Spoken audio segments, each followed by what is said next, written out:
Selamat pagi saudara-saudaraku dalam Tuhan Yesus Kristus. Senang kembali berjumpa dengan Bapak Ibu dalam program Manna GTM Klasis Makassar. Mari kita menjalani hari ini dengan terlebih dahulu mendengarkan suara Tuhan melalui pembacaan dan perenungan firman-Nya. Sebelumnya kita berdoa. Bapa di sorga, kami bersyukur atas pemeliharaan-Mu. Terima kasih untuk hari dan hidup yang baru yang Tuhan kembali karuniakan bagi kami. Pagi hari ini, kami rindu mendengarkan suara-Mu. Ya Roh Kudus, bukalah hati dan pikiran kami, sehingga firman-Mu yang akan kami baca dan dengarkan dapat kami renungkan dan pahami dengan baik seturut dengan kehendak-Mu. Di dalam nama Yesus Kristus firman yang hidup, kami berdoa. Amin.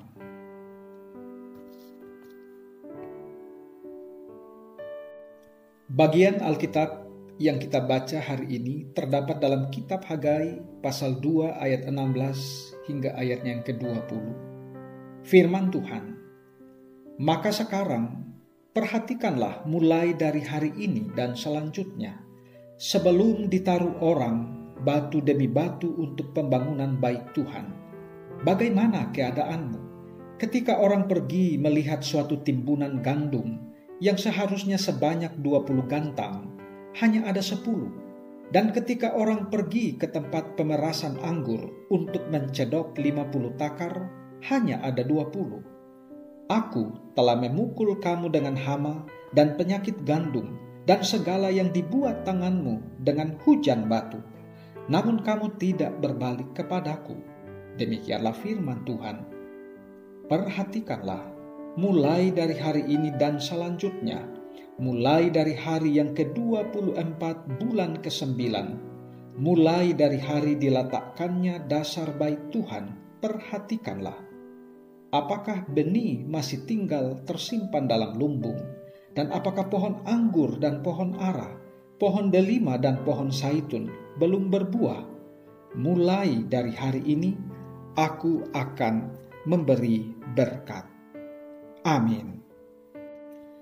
Saudaraku dalam Tuhan, oleh Lembaga Alkitab Indonesia, bacaan kita ini diberi judul Pembangunan Bait Suci Mendatangkan Berkat. Melalui perikop ini, kita telah membaca bagaimana Tuhan melalui hamba-Nya, yaitu Nabi Hagai, menyampaikan suatu peringatan, sekaligus janji penyertaan Tuhan. Peringatan itu ialah, ketika bangsa Israel mengabaikan pembangunan bait Allah, maka Tuhan akan menjauhkan berkat dari kehidupan mereka. Dikatakan bahwa gandum yang seharusnya 20 gantang, tinggal 10. Anggur yang semestinya 50 takar, tinggal 20 takar. Namun sebaliknya ketika bangsa Israel melakukan pembangunan bait Allah, maka Tuhan memberikan jaminan berkat-Nya kepada mereka. Saudaraku di dalam Tuhan, pesan yang disampaikan Nabi Hagai memperlihatkan bahwa umat Tuhan bukan hanya harus mendahulukan Tuhan, melainkan juga taat kepadanya dengan hati yang murni dan tulus. Tuhan berjanji bahwa bila Israel membangun kembali bait Tuhan, maka mereka akan menikmati berkat-berkat Tuhan. Pelajaran yang dapat kita petik melalui bacaan ataupun perenungan firman Tuhan ini adalah bahwa ketaatan mendatangkan berkat. Namun saudaraku, bukan juga berarti bahwa hidup yang tanpa berkat menandakan ketidaktaatan. Banyak orang yang hidupnya sungguh-sungguh taat kepada Tuhan, namun mereka mengalami atau tidak luput dari berbagai pencobaan. Hal ini juga hendak mengatakan kepada kita bahwa arti berkat bukan berarti Tuhan membebaskan kita dari masalah, tetapi yang benar adalah Tuhan memberikan jaminan kehadirannya di tengah-tengah masalah yang kita hadapi. Saudaraku dalam Tuhan, suatu hal yang menarik. Kalau kita membaca ayat-ayat sebelumnya, yakni ayat 11 sampai 15, ternyata bahwa seruan Nabi Hagai ini disampaikannya kepada para imam, atau dengan kata lain para hamba Tuhan. Itu berarti bahwa pesan ini pada awalnya adalah kepada para hamba Tuhan. Memang membangun bait Tuhan tentu adalah panggilan dan tanggung jawab setiap orang percaya.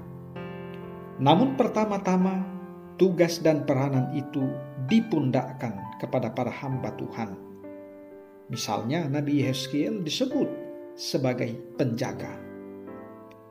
Tentunya pula bahwa bait suci dalam hal ini bukan hanya dalam pengertian gedung atau suatu bangunan fisik saja, melainkan suatu persekutuan orang yang beriman kepada Yesus Kristus. Lebih khusus dalam hal ini, Gereja Toraja Mamasa.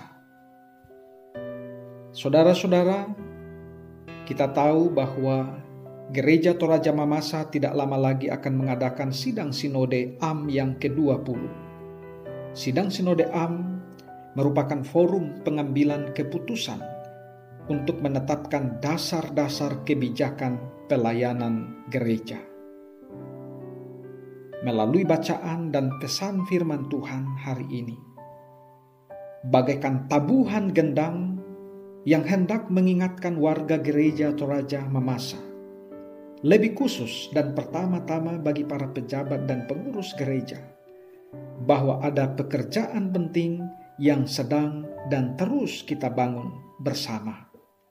Sebagaimana ayat 16 bacaan kita berbicara tentang batu-batu bangunan, maka batu-batu bangunan dalam konteks persidangan Sinode Am Gereja Toraja Mamasa telah tersedia untuk diletakkan.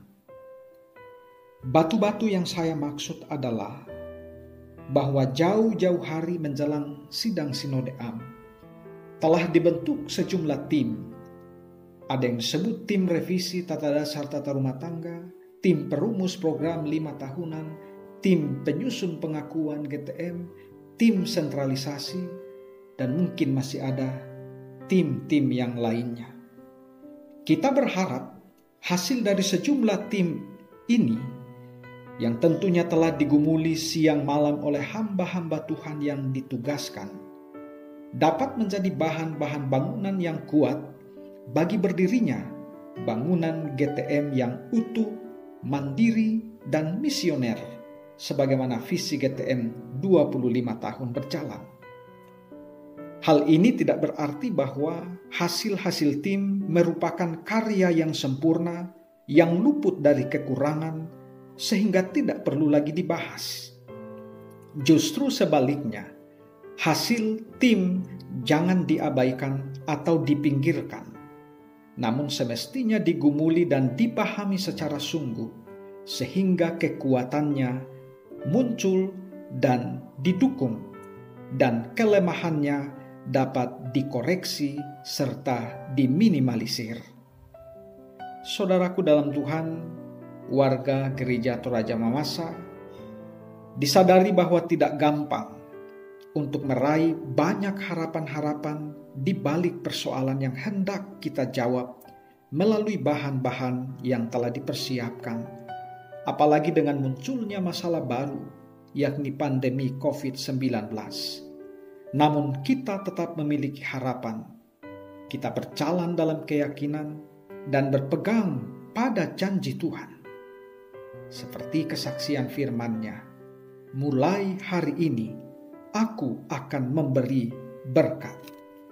Saudara-saudara, sidang Sinode Am ke-20 GTM kali ini dilakukan pada bulan ke-9 atau bulan September, dan rencana akan berlangsung dari tanggal 20 sampai 25. Suatu hal yang menarik pula, walau sebenarnya ini tidak memenuhi kaidah penafsiran, tetapi ada baiknya untuk menjadi penyegar semangat dalam momentum persidangan ini. Bacaan kita tadi mengatakan, perhatikanlah mulai dari hari ini dan selanjutnya, mulai dari hari yang ke-24 bulan ke-9, mulai dari hari diletakkannya bait Tuhan dan seterusnya. Lalu terakhir dikatakan, mulai dari hari ini aku akan memberi berkat. Saudara, tentunya penanggalan dalam bacaan kita tidak sama dengan sistem kalender yang kita gunakan masa kini.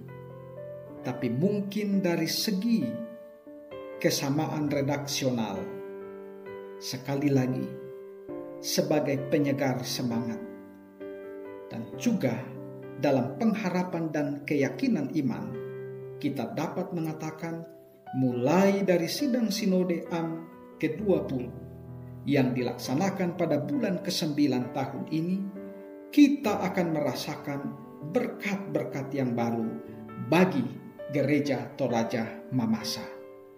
Haleluya. Amin. Saudaraku, mari kita berdoa. Terima kasih Bapa di sorga, Engkau sudah menyapa kami dengan firman-Mu.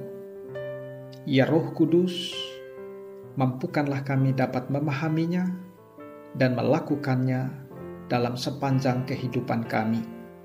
Berkati umat-umat-Mu dalam beraktivitas, dalam melakukan tugas, pekerjaan dan tanggung jawab sepanjang hari ini. Di dalam Tuhan, umat-umat-Mu akan sukses menjalankan seluruh aktivitas dan pekerjaannya. Berkati juga persidangan Sinode AM yang ke-20 Gereja Toraja Mamasa yang akan dilangsungkan pada tanggal 20 hingga 25 September. Berkati seluruh peserta ataupun delegasi yang akan hadir. Berkati panitia yang akan mempersiapkan segala sesuatunya. Dan berkati Gereja Toraja Mamasa yang bersidang di masa pandemi ini. Di dalam lindungan Tuhan, semuanya akan berproses dan berjalan dengan baik. Ini doa kami Bapa di sorga. Dalam Kristus Yesus, kami datang kepadamu. Amin. Saudara-saudaraku, terima kasih telah boleh mengikuti program Manna hari ini. Tuhan memberkati ibu bapak saudara-saudara semua. Amin.